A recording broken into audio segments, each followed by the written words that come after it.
O que eu quero dizer é mais importante provar o ponto e manter a coesão sobre os princípios do que vem a ser essa ideologia, ou tentar alcançar as pessoas. Porque nisso o feminismo dá aula. Mais ou menos, né? Mais ou menos. É que também a gente tem que analisar que o feminismo ele é muito mais antigo do que Red Pill.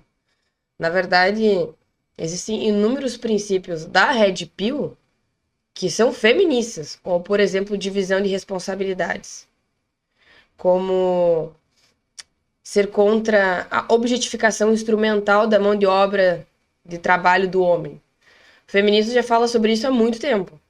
A questão é que esse feminismo moderno, ou sei lá, pós-feminista de quarta onda, convenientemente, de modo ativo e prático, reformulou ou reinterpretou o que é ser feminista de fato. E esses Red Pills, eles perceberam que eles estavam perdendo nesse jogo, que estava havendo uma desvantagem desproporcional, desfavorável a eles, e começaram a produzir certos conceitos que na verdade são antigos e bem maduros no feminismo. A questão é que eles não diretamente beberam dessa fonte. Pode ser que alguns sim, como por exemplo o Júnior, que é o Redcast, né? Ele é o host principal, o dono, o criador do Redcast. Ele é uma pessoa que conhece Mary Wollstonecraft, ele conhece o trabalho da Simone de Beauvoir, ele conhece o trabalho de, sei lá, talvez Bell Hooks, enfim. Ele tem um aprofundamento maior. E, visivelmente, ele é o tipo de pessoa que não se incomoda com o feminismo basilar, liberal clássico, que entende que as mulheres devem ser responsáveis pelo próprio futuro, não serem ressentidas, amarguradas e, como eu poderia dizer, complacentes consigo mesmos, colocando essa responsabilidade nos outros, em vez desse feminismo mainstream que, assim, basicamente retirou, removeu através de certas novas teorias ou reinterpretações da condição da mulher, fazendo com que ela fosse vista como uma criança, merecedora de absolutamente qualquer tipo de privilégio. E esse feminismo, na verdade, ele é muito mais comum no Brasil. Eu não sei se ele se espalhou tão bem assim em outros países da América Latina, porque eu escutei de outra pessoa que se mudou para o Chile que aparentemente isso não teve adesão suficiente dos chilenos, tanto os homens quanto as mulheres. Aparentemente isso não engatou tão bem essa briga de sexos. Mas funcionou nos Estados Unidos e, como eu já falei inúmeras vezes, o Brasil tem a boca costurada no cu dos Estados Unidos. Então, o que acontece lá irá resplandecer aqui, indiscutivelmente. E o Brasil, ele tem essa mistura, essa união cognitivamente dissonante, contraditória e muito conveniente e oportunista de misturar certos valores conservadores, arcaicos, com interesses pós-modernos, certo? E aí tu vai juntar valores arcaicos, tradicionais, em que a mulher ela vai se dar o direito de ser cortejada, em que ela vai pensar que, na verdade, é o dever do homem cortejá-la e se sujeitar a absolutamente todas as exigências dela, ao mesmo tempo que ela não abre mão de nenhuma vantagem, ou pelo menos, como eu poderia dizer, em que ela não vai precisar necessariamente manter uma certa lógica de filosofia de vida para que ela se diga feminista. Não, não é necessário. Ela simplesmente vai se posicionar de modo conveniente e oportunista, em que os homens devem absolutamente tudo a elas e elas não devem absolutamente nada aos homens. E isso porque você misturou valores arcaicos brasileiros, patriarcais, com conceitos e teorias feministas, que na minha percepção fazem todo sentido, mas que invariavelmente vão ter que te colocar em situações que não são tão agradáveis e vantajosas assim. Como, por exemplo, lidar com a sua liberdade. Que inclusive é o seu caso aí. Aparentemente você lida muito bem com essa liberdade, certo? Você teve OnlyFans, você vendeu foto pelada, etc. E tu não tá pedindo respeito para as pessoas.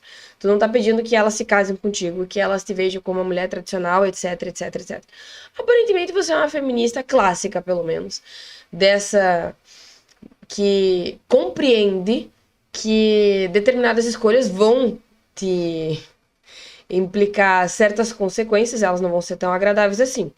Agora, eu não sei o que tu pensaria em relação, por exemplo, acreditar que embora tu não precise pedir desculpas e com licença para absolutamente todo tipo de escolha que tu toma, mas ao mesmo tempo entende que existem certos valores que são arcaicos, ilógicos e que precisam ser derrotados. E que seriam bons não somente para você, mas para a sociedade como um todo.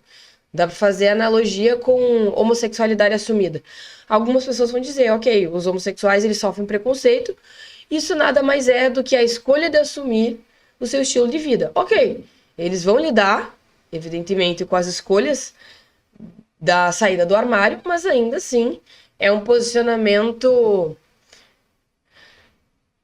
ilógico, arcaico, preconceituoso, que realmente não tem uma fundamentação, uma sustentação boa para justificar esse preconceito demasiado contra eles e contra o estilo de vida. Então existe uma diferença aí. Ok, nós podemos aceitar sim que as pessoas vão ter que lidar com certas consequências. A questão é que essas consequências, elas não são invariáveis, elas não são chipófagas ou intrínsecas a essa escolha, e as pessoas podem decidir, inclusive, que essas pessoas, as outras, no caso, que têm determinado estilo de vida, não são merecedoras de punição simplesmente porque você não gosta da forma como elas vivem. Então você pode, sim, tomar a escolha de não infernizar a vida de uma pessoa, tanto um homossexual quanto uma vendedora de fotos peladas na internet, que elas não merecem preconceito. Não sei se vocês já perceberam. O feminismo, dentro de 40 anos, conseguiu convencer a opinião pública, conseguiu estar presente na educação das mulheres. Então, é como eu disse, eu não procurei ser feminista, mas ser feminista chegou até mim. O feminismo já se infiltrou em algumas leis, como alguns caras se pronunciaram, e vocês estão certos, caras. Eu não sou uma mulher alienada. Eu sei sobre a Lei Maria da Penha. Eu sei sobre casos tipo da Maren Ferrer. Eu sei... Eu não sou alienada, gente. Se eu fosse, eu não estaria aqui falando com vocês. Só que, por outro lado, se é fácil hoje em dia você achar um homem feminista, mesmo que ele não seja de fato, não vamos nem questionar se ele é ou não é. Vamos colocar que ele vai bancar essa ideia para os outros. Não é tão fácil você achar uma mulher red pill. Na verdade, a minha outra pergunta é: dá para existir uma mulher red pill? Esse é um lugar de fala só do homem? Porque se é um processo de evolução e desenvolvimento da masculinidade, ou até um processo de cura da masculinidade, porque algumas pessoas responderam nesse tom: olha, a gente não está desprezando vocês, a gente está tentando se curar do efeito que essa mudança dos paradigmas sociais gerou. Se ela é voltada para isso, como que uma mulher pode ser red pill? E eu não sendo uma mulher red pill, vamos supor que eu não posso ser, como que eu, enquanto mulher, posso dialogar com vocês? Ou também não é um espaço de diálogo? A gente não tá interessado em saber a sua parte. A gente não tá interessado no que você tem pra falar. Porque se for assim, de novo, aqui vai uma espécie de dica. O feminismo se espalhou tanto, foi guardando a parte extremista e tentando trazer as pequenas pílulas, se é que vocês me permitem o trocadilho, que qualquer pessoa dentro do bom senso concordaria. Então, por exemplo, uma pessoa no bom senso concordaria que mulheres não devem apanhar de homens. Vocês viram que eu manipulei ali um dado, eu não falei humanos não devem apanhar de outros humanos, eu falei mulheres não devem apanhar de homens e mulheres apanham muito de homens. Quem seria a pessoa absurda que falaria assim, não, mulher tem que apanhar de homem sim? Depois que eles conseguem que a opinião pública e a opinião, o senso comum concorde com isso, aí é que vem a coisa mais intensa e mais extrema, que é o seguinte: nós iremos criar um crime só para isso, então, tá bom? Esse crime vai ter uma punição diferente do outro. Não se prendam ao exemplo, porque eu vi que algumas pessoas se prendem muito ao exemplo. Entendam o contexto que eu tô falando. A Red Pill tem potencial para alcançar tantos homens quanto o feminismo teve e mantém o potencial de alcançar tantas mulheres, que eu posso não saber muito sobre os ideais e o espectro ideológico da Red Pill, mas eu sei que toda ideia quer ser passada para frente. Ou vocês estão pretendendo guardar isso ali num clubinho, uma coisa meio segregacionista entre os próprios homens? Tem outra coisa. Bem, é verdade que existem certos conceitos que já foram bem aderidos pela sociedade, como o exemplo dela, das mulheres não poderem mais apanhar dos maridos, né? Porque, ou dos homens. Antigamente, isso era comum e era legitimado pelas instituições, tanto quanto pela cultura, ok? A questão é que as pessoas não se dizem feministas. Pelo menos, assim, uma parte considerável das mulheres não se dizem feministas. Isso, inclusive, é indicado em pesquisas, não somente em um e outro país. Por exemplo, na Europa. Mesmo na Europa, que é considerado um continente talvez o mais igualitário em direitos femininos, com os homens, o mais feminista de todos, ainda assim as mulheres, no geral, não se dizem feministas. Então, tu absorve determinados conceitos, certas teorias, as tais pílulas, mas ainda assim tu não vai se identificar com o feminismo em si, porque esse grupo, ou pelo menos o tipo de militância e ativismo que ele tem, é beligerante, estridente, demagógico, maniqueísta e com pouca capacidade de diálogo. Então, assim, esse feminismo, ele foi escoando à medida que as pessoas foram entendendo realmente que existia muita razão nele, pelo menos a partir da primeira e da segunda onda, e depois esse feminismo continuou avançando em direção a certas pautas que supostamente são extremistas. As pessoas não se identificaram mais com isso e pararam de se identificar com o termo. Embora ainda haja identificação com algumas pautas e teorias anteriores. Então, eu não sei se isso vai acontecer com a Red Pill, especificamente. Exceto que realmente hajam escritores de excelente qualidade e que eles estejam sendo discutidos como o feminismo foi e ainda é dentro da academia. Porque o que acontece com a Red Pill? Não que isso não aconteça com o feminismo, mas eu penso que no caso da Red Pill é pior, tá? Uma captação de certos conceitos e teorias da psicologia evolutiva, por exemplo, que são distorcidos e usam de dados imprecisos com pessoas que não têm a devida metodologia científica aprendida e somado com certas experiências pessoais trocadas baseadas em traumas. E aí tu mistura também com a tendência que o ser humano tem, aliás, não é nem uma tendência, uma condição que é enxergar as coisas de modo enviesado. Você tem a Red Pill dessa forma. Alguns vão dizer que é uma ferramenta, alguns vão dizer que é um movimento, alguns vão dizer que é uma teoria, sei lá o quê. Não importa. A questão é que existe uma quantidade razoável de homens que estão se identificando com isso. E ela diz, não, mas é que, sei lá, não é tão bem aderido quanto o feminismo. O que é o fenômeno do Andrew Tate? Ele é uma das figuras, ou pelo menos foi uma das figuras mais relevantes dos últimos anos na internet. Internacionalmente. O alcance que esse homem teve, a partir das suas ideias, teorias e dicas misóginas, absurdas, é incrível. Teve muitíssima adesão. Mas aí a gente pode começar a discutir, sei lá, sobre por que isso aconteceu.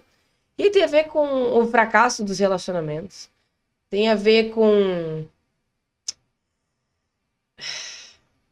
desajuste social, com baixa escolaridade masculina que vem aumentando ao longo do tempo, com o fato de que as mulheres de fato se tornaram mais exigentes, mas na minha percepção de modo extremamente justificado, porque existem alguns aspectos que são importantes, que fazem com que as pessoas se casem, e esses aspectos não estão mais sendo correspondidos, que é o interesse genuíno, autêntico e verdadeiro de entrar num relacionamento a partir de sentimentos em uma relação que possui um fim em si mesmo, tá?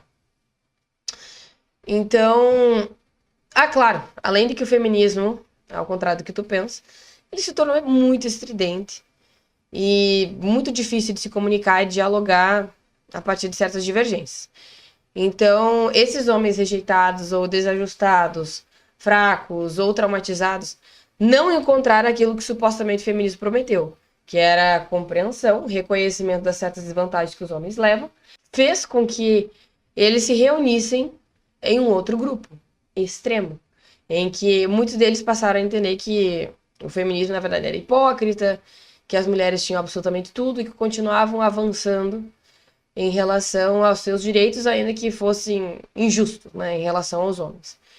E isso os empurrou para o lado extremo. E aí eles cantam de galo, dizendo que assim, é uma ideologia nova. Não, não é uma ideologia nova. É só abrir Simone de Beauvoir, primeiro e segundo sexo, e vocês vão ver que, na verdade, isso está sendo discutido há muito tempo.